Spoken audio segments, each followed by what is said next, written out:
Good afternoon, everybody, and welcome to another one of the ISC's educational webinar series. My name is Jeff Dillon with the ISC, and I am your host today. Today, we have one of the great partners of the ISC, Deccan International. I think many of you probably have heard of Deccan or know them or use them. But they've been a great partner with the ISC in many, many years now. We got a great afternoon planned for you. So I'm going to turn it over to Eddie Buchanan, who is going to be our moderator today. And you take away, Eddie. Actually, Jack's going to handle our intro stuff. Jack, go ahead, bud. I'm happy to run the moderation. So joining us today is Eddie Buchanan, who's an assistant chief retired from Hanover, Virginia, and now works for us in business development. The brains behind the operation joining us is Jamie Tim. She's the director of all of our special projects. Anything that's really big that we deal with and complicated, Jamie handles that. My name is Jack. I'm the vice president of sales and marketing, and I've been with Deccan for, I guess, over 6 years now. And then Chief Durre is supposed to join us, but like any... He's right there. Oh, Chief is here? He just got on, yep. He just got on mute, Chief. Chief Durre is with us from Prescott, Arizona. And he's going to give us a kind of run through a use case of one of our applications that we've deployed. It's been an interesting journey with the Chief. We met a year and a half ago or so, was interested in some of our applications. We deployed an application for him, and I ran into him at CPSC conference. I said, "Hey, Chief, how's it going?" And he had a presentation he showed me of all the great things they did with one of our applications called LiveMUM. So we thought it'd be great to have the Chief with us, just to kind of talk in real terms about what really happens with the deployment of an application like LiveMUM, the lessons learned, and kind of the output, what happened before, during, and after the deployment of LiveMUM, and kind of one of the benefits of the application.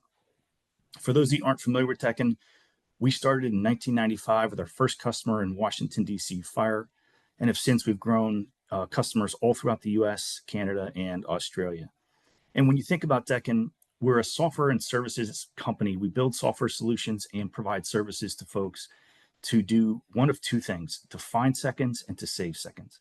So we have data analytics applications that help you run things like, hey, where should I put my next station? Or how do I deal with population growth? To kind of really plan and do strategic planning. And we also have applications that deal with kind of the real time, what's happening right now, what should I be doing in this moment, where should my resources be, how do I optimize those resources across our industry. So we've been doing this for quite some time, and as you can see, we have customers throughout the US, Australia, and Canada. So the first big thing we want to talk about is the situation. What are we dealing with in this specific webinar? And for us, and in this business, seconds matter.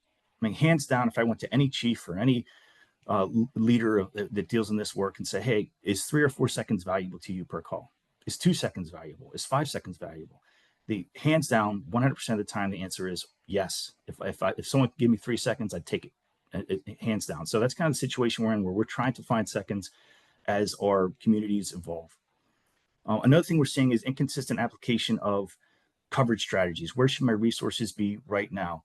And often it's reliant upon who's in the seat today. So whether that's a dispatcher or a field commander, really kind of who's working at that given shift and what is their experience level, how well they know the city. And, that kind of determines what decisions are made kind of in the moment. So we have all this human capital making decisions, and obviously you have different types of staff, different types of experience. So we see some inconsistencies in how resource optimization is done in real time. And then the final 2 points are really just stress and funding.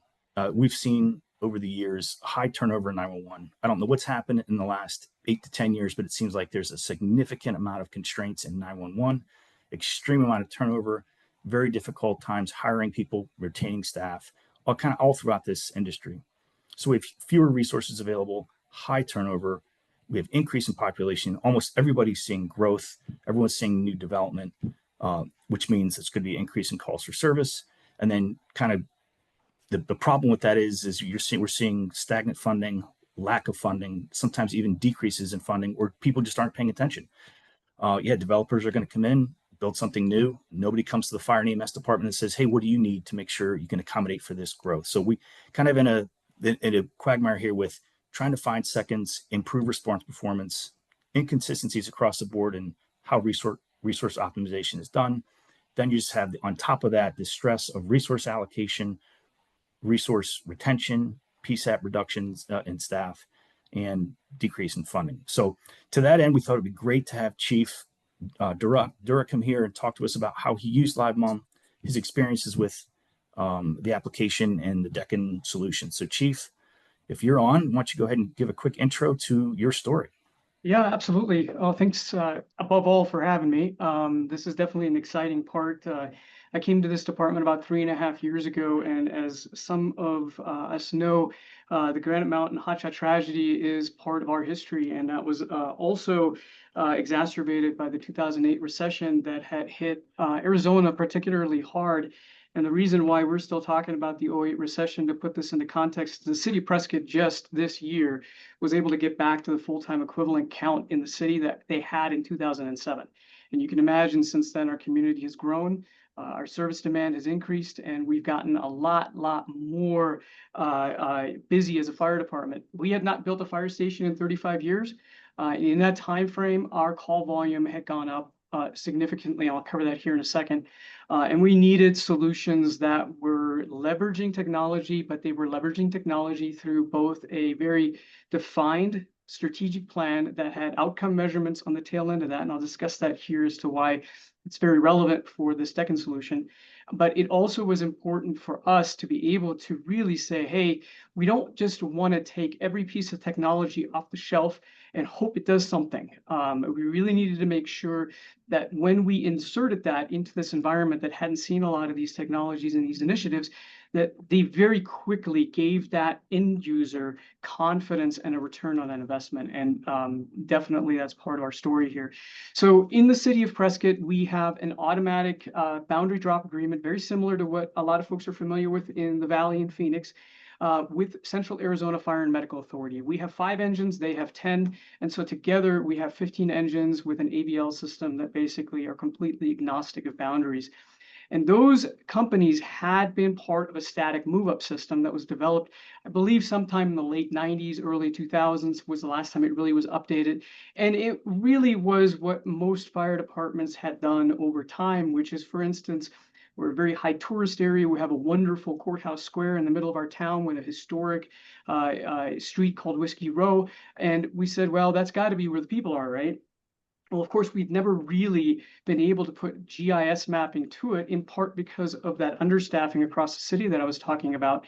And so we had rotely followed that idea for many years. And the dispatch center is the one that ran it and basically just sent out the assignments. And a lot of times what happens across the United States with a system like that is A, there's a lot of move-ups. And B, a lot of times, for instance, it either doesn't result in a call, or very likely it might result in a call in the area that the unit that's going to cover just left. And so, of course, our firefighters, who are like firefighters everywhere else, said this doesn't make much sense. And I, as the fire chief, fully agreed. Had known about the Deccan solution a little bit through previous exposure in other departments, and we were able to bring that in. So to give you some metrics around this, in that time frame, since we had added a unit, a 200% call volume increase and a 60% increase in population, that's significant. And we started seeing our total response time numbers really go away from that 8-minute bogey for an urban area that we would like to see. We were seeing some companies, both at Central and with us, that had 8 to 10 move-ups a day. And the large majority of those did not result in any call volume. As a matter of fact, our Engine 75, which sits kind of on a boundary area, their sort of unofficial moniker was actually the ping pong ball, because they would go into the community next door and then they would go downtown and they would go to, I mean, they would literally just go back and forth. It was like watching a ping pong match. So we can go to the next slide. Chief, I have a question for you, Chief. When you got to the fire department, from a data analytics and the quality of data that was available to you, did you have high quality data, or was there a process of discovery you went through? What was it like when you first got there? We're still in that process of discovery now. And I think that's a story right across the United States Fire Service. And of course, NARIS is a definite improvement in that area, but getting more serious about data is something we needed to do. We were in survival mode. when I got here. And so the idea of us doing a data quality assessment was so far down that Maslow hierarchy of needs. It was, are we getting our calls completed by our captains and sent off to the state so it can be put into the info system? And nobody really was doing a lot of data quality. The other thing is we were doing what a lot of other fire departments, again, had gotten used to over many years, which is we were doing a lot of counts, a lot of output measurement. But that really didn't tell us the story. And to your point, the data points themselves, and we're still in that right now, are not necessarily accurately representing what we wanted to measure. For instance, this is a great example of move-ups. There really wasn't a database where we were tracking how many move ups somebody did. We had to actually study a time period once we got close to implementing the system and then extrapolate that basically across a year. So it's an estimate overall. It's not a specific count because we just didn't have the ability to track that. Again, not because anybody was doing anything negligent. It was because data had not been of value and it had not been leveraged in a way that helped us move forward. One of the biggest success stories that we have, and I would say this is probably part of that success story, is as we started telling a much more deliberate and honest story with our council, including the fact of what the data that we could rely on and the data that we couldn't rely on, that council actually just recently supported us to a point that they brought a ballot measure forward in the last November election for 0.95% sales tax increase for public safety infrastructure and staffing. And we are in a very conservative town and a very conservative state, and it passed resoundingly by almost 2/3 of a margin, in part because we were able to really lean into the data that we had and also say, hey, we want to get more into more accountable data. So that's a really, really good point, because this has given us just one of the beachfronts that we needed to establish on things that we weren't tracking. I mean, it's nice you can tell incident numbers, right? I mean, anybody should be able to do that. But really, if I'm in front of council and I'm asking for additional firefighters or I'm asking for health and safety initiatives, I need to be able to tell the story of how busy a firefighter really is. And move-ups are part of that story. And so for us, it was a wonderful opportunity not only to tell stories beyond just response to the council, who are of course concerned about response times, but also then to highlight health and safety initiatives to those elected officials in a way that didn't seem, like I was exploiting a situation. It was simply telling the story, and that was really something that I think resonated with them. Yeah, your growth, 200% calls for service increase, 60% increase in population, no new fire stations in 35 years. Those are big numbers. Yeah, huge numbers that couldn't be ignored anymore. When we saw the stair step of that total response time increase, I mean, right now in 2024 on our EMS runs, we're at 13 minutes at the 90th percentile, and that's way, way too long. And it is in part because not only do we have that resource challenge, but the city of Prescott is also in a very challenging topography. There are no grids in Prescott. It's all, interwoven and curvy and hilly. And so it's not the Arizona that most people think of. We're at a mile high. And so that also really drives up the response time. So that's why Deccan and the move up module was even more important to implement something, because we couldn't build infrastructure and add engines fast enough to get ahead of that problem. So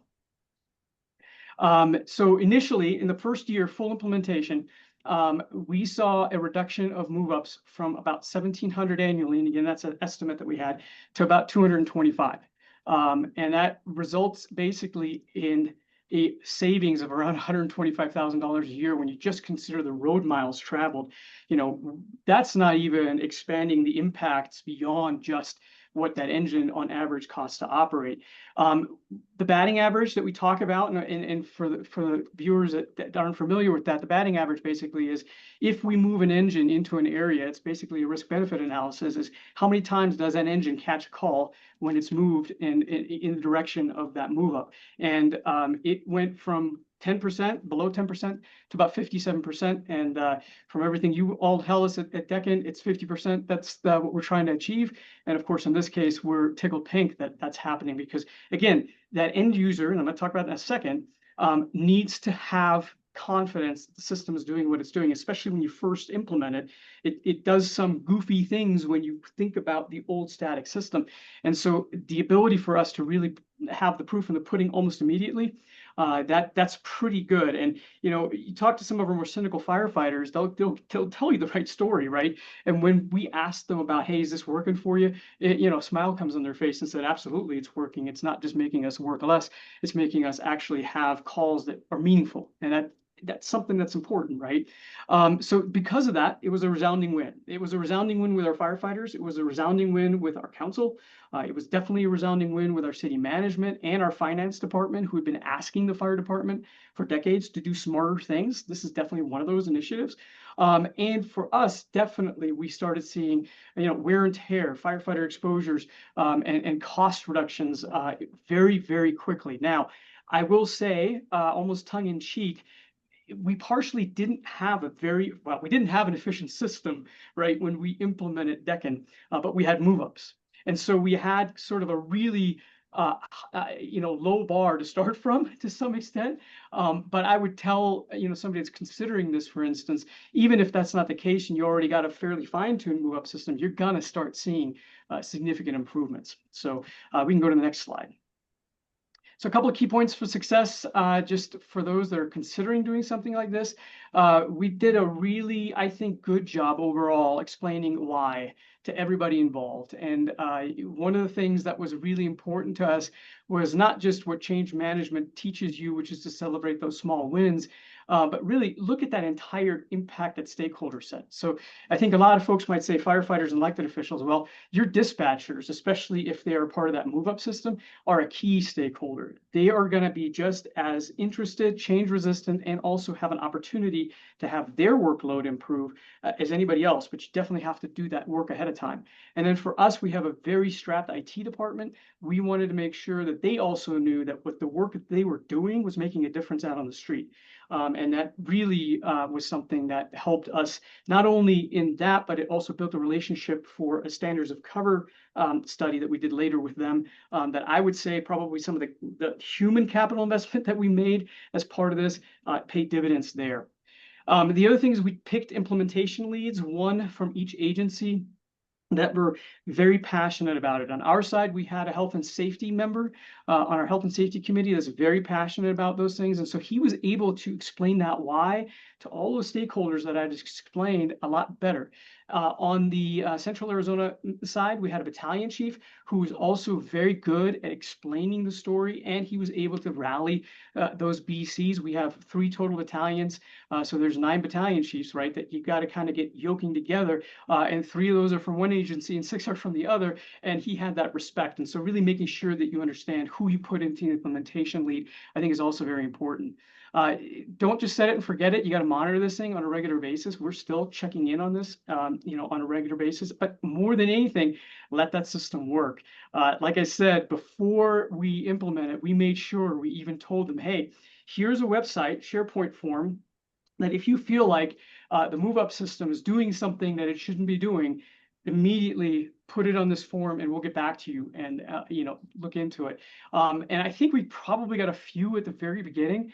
I haven't checked that part in a while, but I'm pretty sure we haven't gotten a single complaint. We also haven't gotten love letters either in that inbox, but I would tell you that definitely you have to really make sure that you get out there and say, hey, I know it's going to seem really weird for about a month or two. Let it do its thing and you'll see what we're talking about. And one of the things that really made light bulbs go off. There's 2 specific examples. The first one was we had an engine downtown in Prescott, our engine 72. It's the busiest company in the county, and they're hopping all the time. Well, we had that other engine, the ping pong ball engine that I was talking about, is basically between them and our neighboring community of Prescott Valley. Well, the system one day recommends that engine 72 move up past engine 75 into Prescott Valley. And, you could have heard, what happening, like, what the heck is going on? And pretty soon they recognized the value of that, in part because engine 72 has a ton of other engine companies that are surrounding them. Their, call volume is mostly low-grade EMS, so it's 15 to 20 minutes a call. And the other areas that they were going into, that wasn't the case, and Prescott Valley was completely stripped. And so when that happened and they noticed that immediately, not only did 72 catch a call in Prescott Valley, but 75 got a call in their own area, that's when the light bulbs started going off. And of course, like anything in a fire department, that story got told. And it was a positive story that got told. And pretty soon people looked for those patterns and they started seeing them in the other communities. And you would hear sort of like, hey, you'll never guess what the system did the other day. And it was kind of cool to see that. The other thing I would say is don't be afraid to get it wrong. Because really there is, for us, especially in our situation, wrong was still an improvement over where we were at. And just the fact that we were able to make some small incremental changes, which of course turned into huge changes right away, it made such a big difference. But I would definitely advise anybody that's thinking about doing this is fall forward. You're going to be fine. It's just you got to take that first step and get yourself out of the place that you've been, because after all, that's why you're installing the technology. So, yeah, those last 3 points, Chief, are interesting because the LiveMUM application is not like a CAD system where you build a bunch of configuration screens, you put in a bunch of parameters, you set it, and you forget it. LiveMUM is like a brain, and you need to monitor the brain. How's it functioning? What more intelligence do we need to expose it to? Do we need to change or tweak some of the intelligence? So monitoring application is very important. Letting it run and letting it see the output, and then if it's wrong, our team is currently working with you consistently to say, hey, we want to make a tweak here and then measure it. We want to adjust this and then measure it. We want to add a rule or a condition. It isn't a set it and forget it. It is set it, monitor it, make it smarter, and just let it grow. So I love those last 3 points. Yeah, and I think that was my part of this. So any other questions? Of course, happy to. Oh, there's one more. That's right. Yeah. So it does take time. People need to understand that this is not kind of like an overnight thing. And I'm not talking about from the time you turn the system on. It's that prep work, right, that you've got to do to install the system. Just be patient on that. If you can get those baseline statistics, it was harder for us. Like I said, we had to sort of do it extrapolation. And so doing those year-to-year comparisons, if you're trying to look at percent change, there was a manual process on one side of that data set, which is, of course, important. And then get that battalion chief and captain buy-in. I definitely would say we did a really good job. You can always do better there, right? But I would say right now, nobody, including a dispatch, even talks about the system in any way, shape, or form, because it's just doing its work. It's just doing its job, and that's what it's supposed to do. So it's an amazing use case, Chief, because yes, it sounds, from talking with you when I ran into you at the CPSC conference, you've had a reduction in moves, but a higher quality in the moves that you're making. Correct.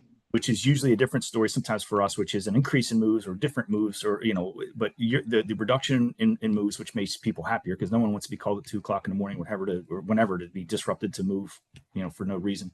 So the reduction in moves, but the increase in efficiency in the moves is really kind of the story that we're asking you to tell. And I think it's a great story. Yeah. Well, thank you.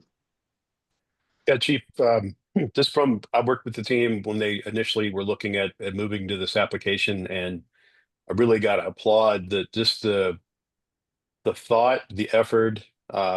You're one of the few fire departments. In fact, I've adopted what you taught us, on implementation, that it's really important that you have that training for the battalion chiefs. It's really important that the company officers at least understand what's going on. And that makes all the difference in the world. And I've been carrying that story. Everybody I talk to now, it's part of the, hey, make sure you do this. This is what I learned from Prescott. So congratulations on a fantastic implementation. Yeah, well, thanks for the presentation was amazing too, sir. Thank you.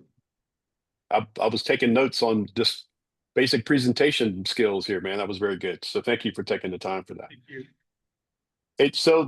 If you were looking at an implementation of LiveMUM, I'm going to just real quick kind of talk about the ingredients of what's required, and then Jamie's going to actually show us what the application looks like and how it functions.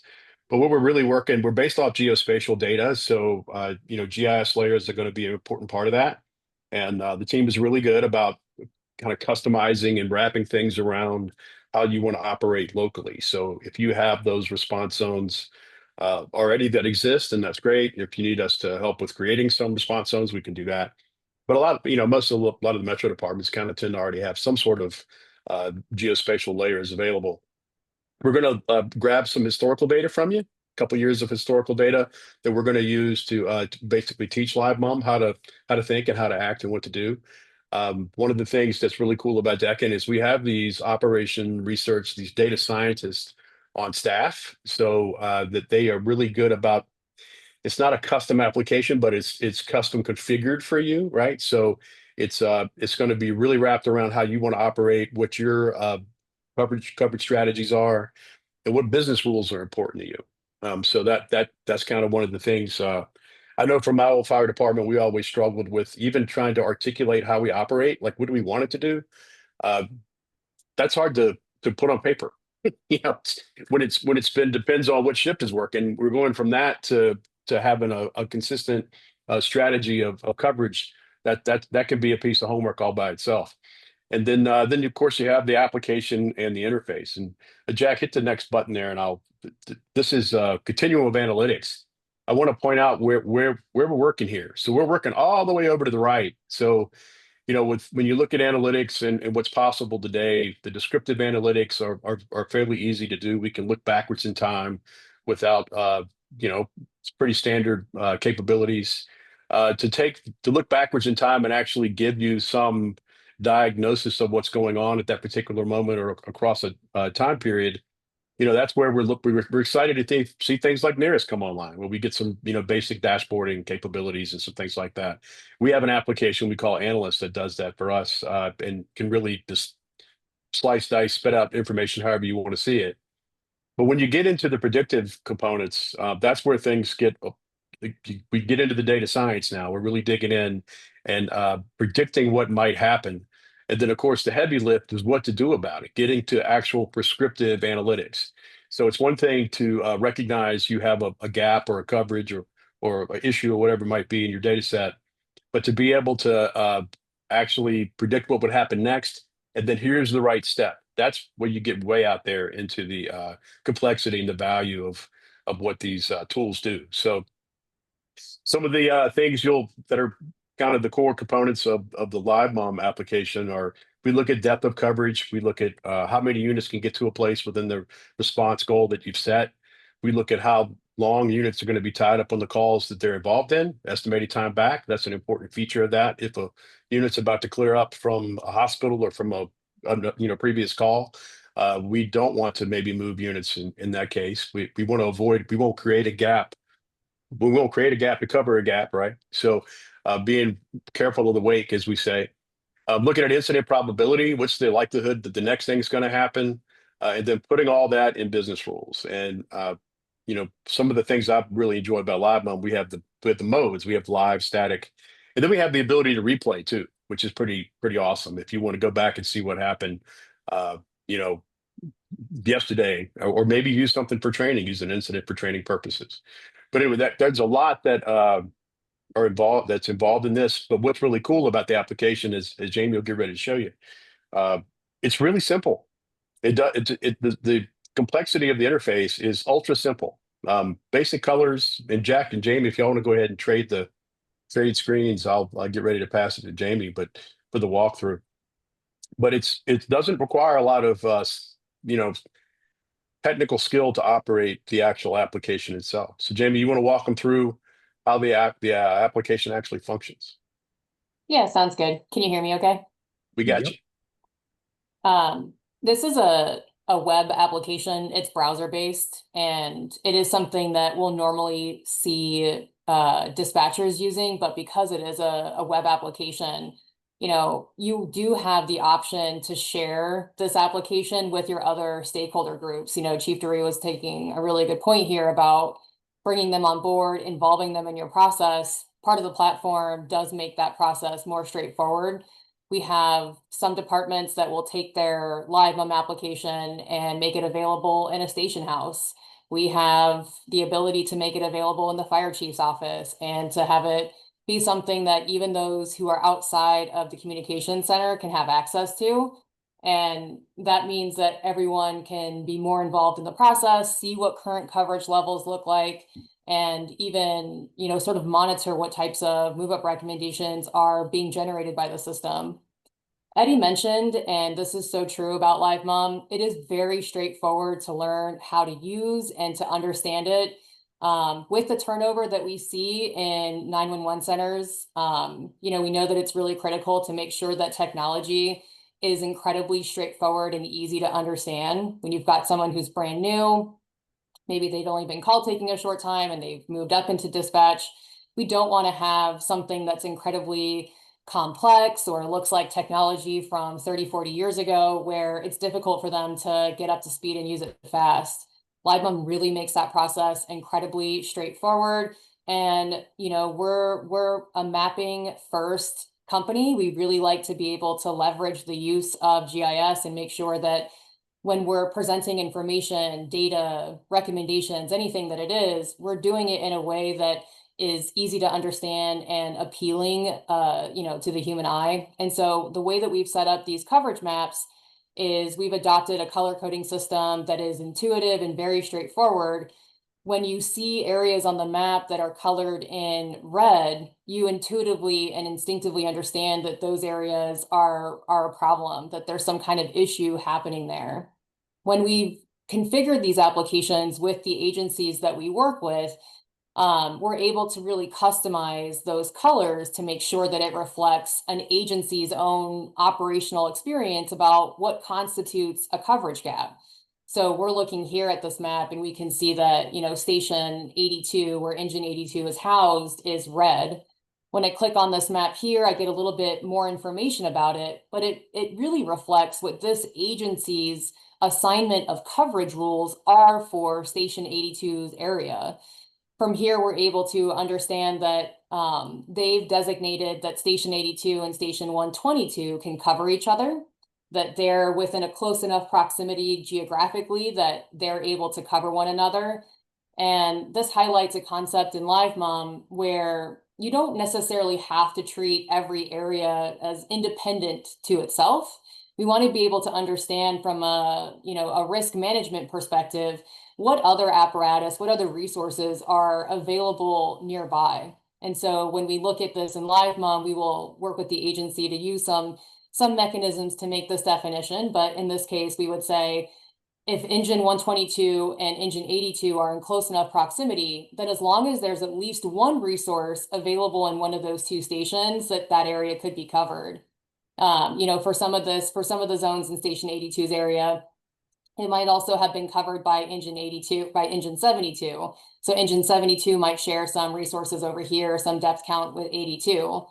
But these overlapping circles of redundant coverage allow LiveMUM to really reduce the total number of move-ups that happen. Rather than trying to cover every single station that's empty, we try to be smart about managing that risk and say, well, are you an empty station? How long are you going to be empty for? And of course, what are our nearby response options if an incident does happen in your area while that's uncovered? One of the other components of data that we look at here is you can see the call volume indication. This is a metric that Deccan uses in LiveMUM's algorithm to help be very intelligent about when we decide whether or not a coverage gap is worth covering. So if we've worked with an agency and we've defined their rule set, we know that, for example, if station 82 is out on a structure fire, they're going to be gone for an hour, and engine 122 and engine 72 all went with them, that they're concerned about engine 82 being uncovered for that long. LiveMUM doesn't automatically have to assume that a coverage gap has created the need for a move up. Instead, it runs this additional analysis here that says, based on the time of day, the day of week, the season, any special events that are happening that day, we can look at a lot of information here to decide what is the likelihood then of a new incident happening while engine 82 is out on that structure fire. This really helps us, and this is where we win firefighters over to our cause. We're able to say things like, if this incident happens at Sunday morning at 3 a.m., maybe we don't need to roll somebody out of bed to drive across town and come cover 82's house. Maybe it does make more sense that if the same coverage gap happens at 5 o'clock on a Friday night, yes, it's worthwhile. We need to balance that risk. We're going to go ahead and move another apparatus into that station for the duration of that incident. LiveMUM is very good about making these assessments in alignment with the agency's set risk tolerance. It isn't something that Deccan does for you. It's really something that we look at in collaboration with our individual agencies. So they might be able to say, for example, if the call volume here is 52.15%, that the likelihood of an incident happening is 52.15%. And so that's over maybe, their 25 or 30% risk threshold, and they're willing to do a move up in that situation.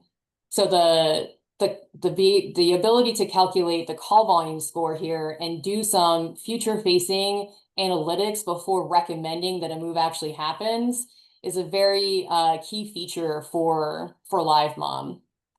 One thing I want to mention as well is that we don't just look at one type of resource. LiveMUM is very flexible. It's very customizable to account for multitudes of resource types. So if you look here at the very top, we can see, for example, that this particular data set has engines, it has trucks, it has ambulances, squads, and battalion chiefs. And that lets us customize all of the different business rules for those different types of units separately. So we do work with some agencies that maybe don't want to use call volume in particular for engines, but on their ambulances, they do. They have to be a little bit more strategic maybe with their ambulances, especially if that is a bit more of a scarce resource in their department. And so they'll use this kind of risk analysis probability calculation before deciding where to move an ambulance or whether to move an ambulance at all. And when we look here at the recommendations that LiveMUM is giving, we again really wanted to stay true to this idea that it should be fast, it should be easy, it should be so straightforward to use LiveMUM. We organize all of the different move ups that are relevant. So right now in this example here, LiveMUM has calculated that there are multiple ongoing incidents that we need to do 2 different engine moves. It wants to move up engine 104 into cover station 97 down here at the very south part of their service area. And then it wants to move engine 129 to cover 122. Rather than having a dispatcher type into a power line command, each one of those moves separately, we have a feature in LiveMUM that allows us to have one button clicked and for multiple moves to be sent simultaneously.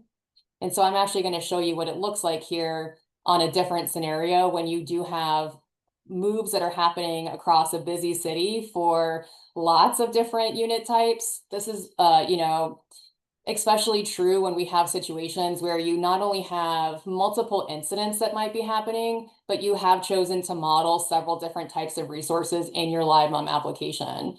So here we see that, dispatch is going to get the alerts immediately that these are move ups that need to happen. We can see that all of the different capabilities in LiveMUM will update to show what their current coverage maps look like. And users will be able to get a whole list of their move up recommendations down here at the bottom right. Just can't close my button right there. But if we look at any of the different recommendation windows, you have the ability here to start digging down into what all those different recommendations look like. And so if we focus here on the engine tab, and you'll notice again that we have coverage gaps, that red color on the map, in 3 different locations, and that we get a current coverage score for this particular service area of 95.05%. In the recommendation window, LiveMUM does the forward calculation to tell us what the new coverage score would be without actually having to commit those units in your CAD system. So it tells us if you were to do the set of solutions that I've recommended to you, now here's what your coverage score will look like. And in fact, we have the ability in the application to give multiple solution sets. So here we have LiveMUM's recommendations to solve these coverage gaps. Clearly, we would be able to restore coverage service levels back to 100%. But we also can look at recommendations that aren't just the first one, because this is going to vary by city, but we do have situations where senior dispatchers, really experienced supervisors, they have their own ideas of what moves should be done. And they might want to be able to take a slightly different approach compared to what LiveMUM is doing. And so we offer the ability here for them to pick their own solution sets within the application, but we also tell them that they have the option here to input their own selections. You don't have to just do what LiveMUM is recommending. You can enter alternatives into these screens here and then test to see how those compare, both from a travel time perspective, but also from coverage gained perspective in the application. Jamie, Yeah. Jamie, kind of in the Chiefs use case as well. We know obviously they had static move ups. They were, if a station's empty, they're going to automatically move no matter what. The brown areas there indicate something special for LiveMUM. Can you explain to the audience here about what that would mean for LiveMUM? Yeah, so on it's and I'll create a different scenario to show you that. But if you do see a brown area, these orange areas are indicative of just less depth of coverage. But if you see an area that's brown on the LiveMUM map, this is telling you that the risk profile of that area for the estimated duration of that coverage gap is low enough, your risk is low enough that you should not do a move up. And the reason we decided to color code it differently on the map is so that users still got some visual feedback that that area is not covered. It shouldn't be green because you don't have resources there, but it's a very low risk. And so we've chosen a color that's, indicative that it's actually an issue, but it's a low enough risk issue that we don't think you should move. And when you get into situations with cities that are very dynamic with their ambulance movement, they have a high volume of incidents that they're dealing with. Sometimes there's just not a way to solve all the problems, and you're going to have to manage risk from one area to another. And this is where LiveMUM does that type of calculation to say, hey, the risk is high somewhere else, but you know what? It's actually higher where you already are. And so in those types of situations, LiveMUM will preserve a unit to stay where they're currently assigned and not recommend them. The algorithm is very well built with this understanding that there's a cost to doing a move. There's fuel costs, there's wear and tear on the vehicle. You're depriving a first due area of its assigned station or its assigned apparatus and crew. And so LiveMUM wants to be able to make sure that the justification for that move, the benefit of doing it, is high enough so that it's a worthwhile activity to undertake. Managing risk in real time. That is huge from a data analytics perspective. Yeah, that's right. And also being able to do that simultaneously across all these different resource perspectives. So, dispatchers are busy. They have a lot going on already. And especially when you've got maybe 3 or 4 different incidents happening citywide, it can be a lot for a human brain to have to manage radio, that they're handling all the CAD activities, that they're, still communicating or maybe training a new person. Whereas LiveMUM is able to simultaneously manage these risk assessments in real time across all the different capabilities, across all the different service areas, and then generate a move up recommendation that's relevant to solve those coverage issues all at once. And there are some really cool features of how LiveMUM does this. I think it's really awesome to talk about some of the different data that goes into what we look at. Here in the tracking grid, this is for our ambulance capability here in this data set. We see a lot of units here that are in this AH status in this data set that's indicative that they're at a hospital. LiveMUM treats hospitals really uniquely. And we do this again in this kind of preservation of risk and how do we be most efficient with our utilization of resources. If you have a hospital, like let's say that there was a hospital somewhere in this area here between ambulance 37 and ambulance 9, and you had a bunch of ambulances that were going to congregate around that area and offload their patients. LiveMUM is able to calculate and do this estimation of not only how long it's going to take the ambulance from the incident scene to get to that hospital, but we also apply a very specific hospital estimated time back that's unique to that patient type that they're transporting, and it's unique to the location that they transported to.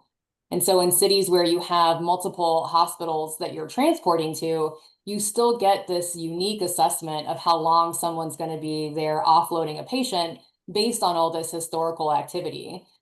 LiveMUM looks at those ambulances and it can count down the time that's lapsing until, it's likelier that that ambulance is now going to be available.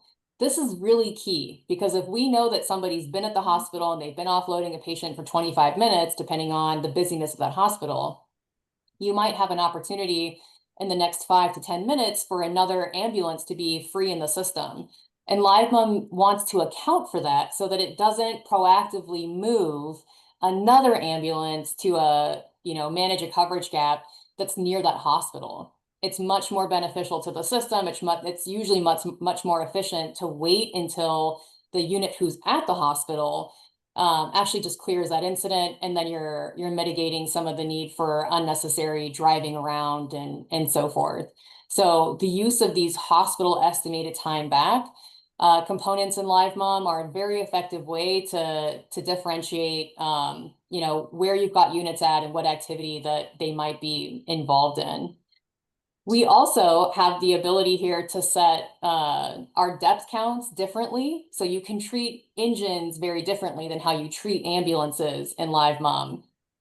We know that if an engine goes out on a medical run and they're back in 20 minutes because they're not transporting, that's a very different timeline if your ambulance is going to that incident and they're going to be transporting and potentially involved in that incident or committed for over an hour. And so, one of the things that we look at here, the call volume calculation from the ambulance perspective is 98.13% based on this time of day and day of week.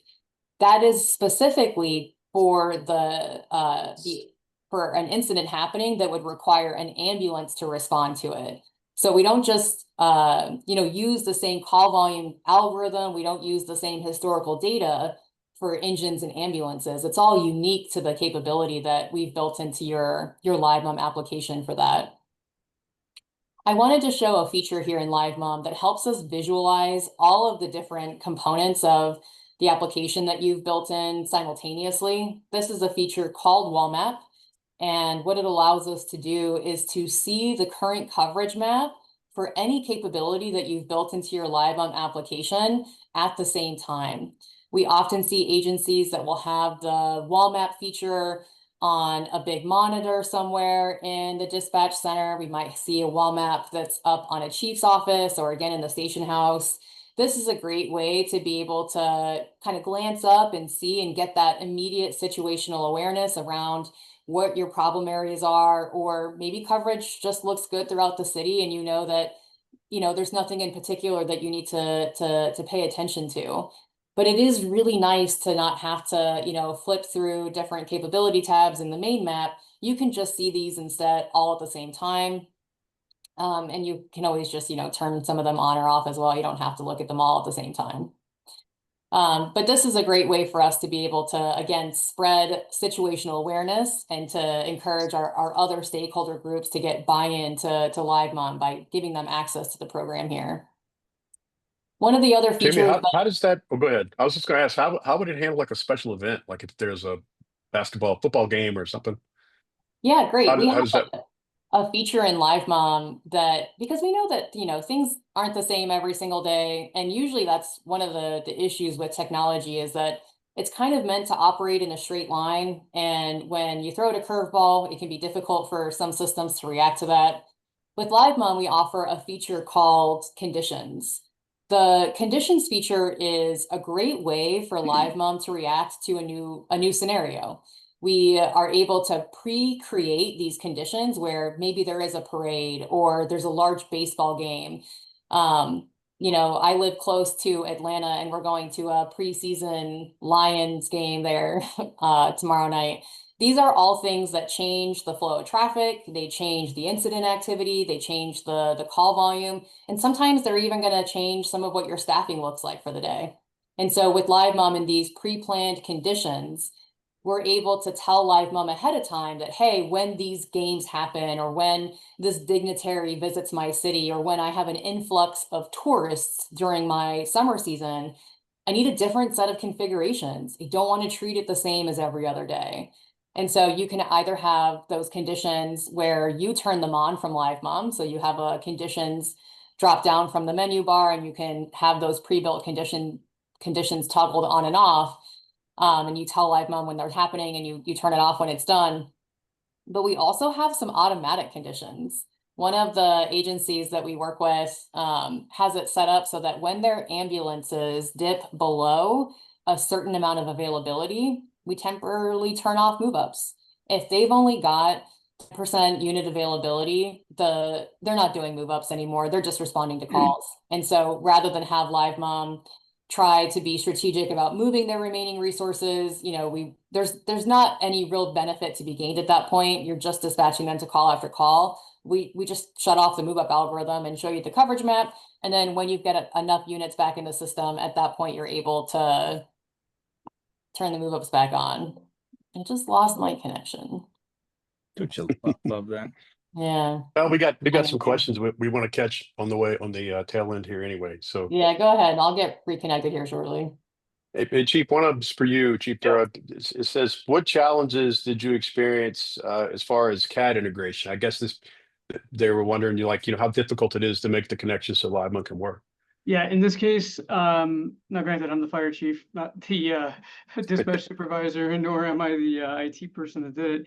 But we're on Central Square, and the connection was not a big deal. We've had a couple of integrations with other software systems that might have been more challenging. I would not put this in the challenging category whatsoever. Then there's another one that says, has this experience prompted you to make any other changes, like in the way you operate, or run orders, or any of those types of things? Yes. So I would say probably not just because of Deccan, but the LiveMUM module is part of the overall strategy for us to deploy smarter. The numbers that I mentioned there, 200% call volume increase. You can't just build infrastructure fast enough to fix that. And so we are right now, actually, we've gotten done with the redeployment of all of our run orders. So that we're, for instance, going to be sending single units, ambulance only, engine only to certain calls based on those histories, and we're going to be implementing that here before the end of the calendar year. We've also just finished installing a modern station alerting system that's getting finalized actually into the CAD integration right now. Those things are all part of a greater effort for us through our strategic plan to be a lot more data-driven, smarter, and efficient. And the nice thing for us, like I said, is I'm blessed because I have an amazing department and awesome support from our elected officials.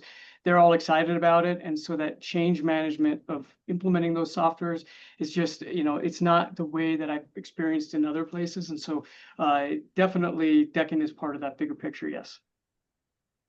Outstanding. It sounds like you have developed a technology plan overall, really, right? I mean, Yeah. that's something I think of fire departments around the country are still trying to get their arms around. It's not buy one thing, buy another thing, buy this other thing. It's Correct. part of a cohesive initiative. Yes, it's what are you trying to accomplish? And again, back to the outcome, right? Not just counting, hey, did our call volume go down? But what improved as a result of call volume going down? And I'm not just talking about response times, because we can get in a debate that response times are just another output measure. It's really, how did our outcomes improve? Is our fire loss experience better? How is our out-of-hospital patient care modalities? And cardiac survival, and things of that nature. And that takes time. I mean, that's not something you're going to go, oh, look at this, from March to April, this is what happened. That's 3 to 5 years before you start getting some of those initial data sets in. But yes, 100%, it is definitely something that is part of that overall strategy, and not just knee-jerking at the next cool thing that you see, hoping it's going to do something when you don't even know what that something is because you haven't defined it. And Jamie, there's a question for you, I think. It says, can command officers, or I assume battalion chiefs, those types of folks, can they access LiveMUM like from the field or from their buggy? Yeah, potentially. It really just depends on how we're allowed to network that. We do offer a mobile component to LiveMUM. With the mobile component, you can access it anywhere that you're downloading a mobile app. But even just the browser capability is pretty robust. So depending on where they're trying to operate it from, and assuming that there's network permission to access it over the public internet, then we have several agencies that let folks out in the field look at LiveMUM that way. Okay. That's all the questions I see online. Does anybody have anything they want to point out before we get ready to wrap up? I was really quickly just going to show one of the kind of scorecards that we do have the Yeah. capability to use. It is something that's completely customizable. This is a Power BI report that we use for one of our larger agencies. You have customization as a Deccan customer to be able to request any type of widget to be built into your Power BI report, and then we automatically refresh them for you. This means that you can have, as long as you have a Power BI license, you can have access to a performance scorecard around the behavior of your system. So in this case, we wanted to look at the volume of incidents, their average response times, the mapping of their incident volumes to response times, the total number of incidents responded to by unit, average response time by unit. But also we dig this into more of like the move up side of it. We want to see who's doing the most move ups. Where are they moving to? How many move ups a day am I doing? How many total relocations? How long is it taking people to move up? And then you can always add in all of these different metrics around what was the percentage of time that I did a move and I responded to an incident? What are the negative move ups that happened where I responded to an incident that happened where I came from? You know, this allows us to continue making the kind of fine tuning adjustments to your LiveMUM over time by monitoring your scorecard and then being able to make those changes. I don't have it in here, but you can also do a lot of your comments aggregation. We work with some agencies, some of them are very large with lots of end users, where they report out their comments every week and they tell us this changed, this happened, this happened. We can actually put that in your Power BI. We can tell you how many times your dispatchers are logging in, because sometimes it's in an adoption process, it can be hard to make sure everyone's actually logging in and using it. We can tell you how many commits that they made in LiveMUM versus how many times they did the move up directly in a Powerline command in CAD. So yeah, we really want to make sure that there's that loop of feedback, performance tracking, changes in LiveMUM, and so forth. And Power BI is part of how we manage that communication. And, that brings a good point that I noticed that's unique to Deccan is that it comes from the project manager, right? So we don't just build an application, give it, deliver it, and then give you a 1-800 number for support. You have your person. So you're going to have that same project manager that helps you build your application to get you running, and they become your person. So I think that's the important part of any technology is that there has to be a human element to it, and that ability to reach out and talk to somebody is a tremendous benefit that comes baked into the kind of culture of Deccan. So you have the people, you have the scientists, we have the data scientists that are on staff, our PhDs that are in the back room someplace that make all this stuff go. And you have your project managers out there. And we use that technology. The technology to me is just a tool we use, it's people, the data science, and then the technology is the tool that we provide fire chiefs with the support they need, whether it be operationally second by second or in the boardroom when you have to, talk to council.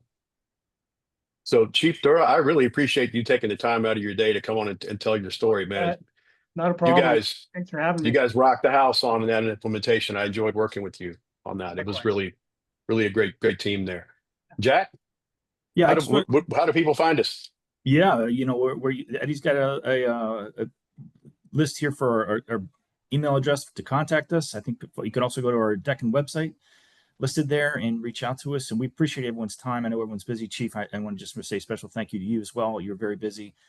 It's been it's great to see the benefits you're getting out of the application, and we just enjoy working with you. And I just want to thank everyone for joining us today. And Jeff, thanks for certainly having us and allowing us to present here with IFC. No, hey, it's been really great, y'all. Great information for the ones that've never seen the Deccan product. It is truly amazing to see what you can do. And Chief, thank you very much for joining us out of your busy day. I know move ups are one of those curses and saviors for a fire chief. I dealt with that in Charlotte, so I know exactly what you're going through. But and I want to really thank Deccan for being a great partner with the ISC and doing this webinar. This has been recorded. We'll be putting it up on the ISC's website as well as Deccan will have it. And then if you join today, you'll get a link to be able to share that with your friends and family, and be sure and spread the word about the good things happening. For those that will be attending FRI next week, please go by and visit Eddie and Jack and Jamie at the booth to talk to them. And if you're lucky enough to be there on Tuesday, please come join us for the Fire Data Analyst Working Group meeting Tuesday from 8 to 4 there at the Orange County Convention Center. Thank you again for joining the ISC's educational webinar series. Eddie, do you have something else? No, that's it, man. See you at FRI next week, Jeff. Great. Thank you all again for joining. And Eddie, Jack, and Jamie, Chief, great presentation. Thank y'all. Thank Everybody, you. have a great week. You too.